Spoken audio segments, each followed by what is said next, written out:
மறைந்துவிட்ட தாருநகர் ராஜ்யம் season 1 episode 2 இருளின் கண்கள். கரிமான் இதயக்கல்லை பெற்றவுடன் அதன் ஒளி தாருணகத்தை மீண்டும் உயிர்ப்பிக்கத் தொடங்கியது. ஆனால் அந்த ஒளி பூரணமாக பரவுவதற்குள் ஒரு மோசமான அசைவினை அவன் உணர்ந்தான். ரிது கழுகு பயத்துடன் கூச்சலிட்டது. இருட்டின் ஆழத்திலிருந்து 2 சிவந்த கண்கள் மின்னின. ஒரு நிழல் உருவம் மெல்ல வெளிப்பட்டது. நீ எங்கே போனாலும் நான் வருவேன். அந்த நிழல் சூழலையே கடந்து பேசியது அந்த குரல். கரிமானுடன் தனது முன்னோர் வாளை எடுத்தான். யார் நீ? உனக்கு என்ன வேண்டும் என வினவினான். நான் நிழலின் அரசன் வைத்ரோகா. அவன் விரல்களை எட்டி கரிமானின் மீது இருண்ட ஆற்றலை செலுத்த முயன்றான். ஆனால் இதயக்கல் ஒளிர்ந்தது. அதன் ஒளி அந்த இருண்ட சக்தியை தடைத்தது. ரிது நடுங்கிக் கொண்டு, இவன் எந்த சக்தியும் இல்லாமல் இத்தனை காலம் மறைந்திருந்தான். இதயக்கல்லின் ஒளியே அவனை மீண்டும் எழுப்பிவிட்டது என்று கூறியது. நீயே என்னை விழிக்க வைத்தாய் கரிமான். இனி என்னை தடுக்க முடியாது.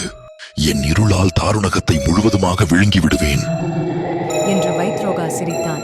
அந்த சிரிப்பின் அதிர்வுகள் முழு குகையையும் குலுக்கியது. நிலம் விரிசல் கொண்டது. கரிமான் ரிதுவுடன் ஓடினான். ஆனால் குகை இடிந்து விழத் தொடங்கியது. சீக்கிரம், நாம் இங்கிருந்து பத்திரமாக போக வேண்டும் என்று கரிமான் கூச்சலிட்டான். அவன் இதயக்கல்லை இறுக பிடித்தபோது அது வெள்ளி ஒளியை வெளியேற்றியது. திடீரென ஒரு நீல நிற துவாரம் ஒன்று தோன்றியது. இது நமக்கான வழி. ரீது, தயாராக இரு. அவர்கள் அந்த ஒளியில் மிதந்து வேகமாக ஓர் அறியாத இடத்திற்குள் இழுக்கப்பட்டார்கள்.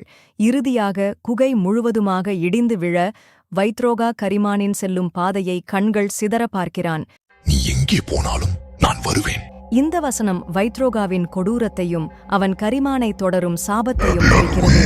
கரிமான் இதயக்கல்லை மீட்டாலும் உண்மையான போராட்டம் இன்னும் ஆரம்பிக்கவே இல்லை என்பதை இது விளக்கும்.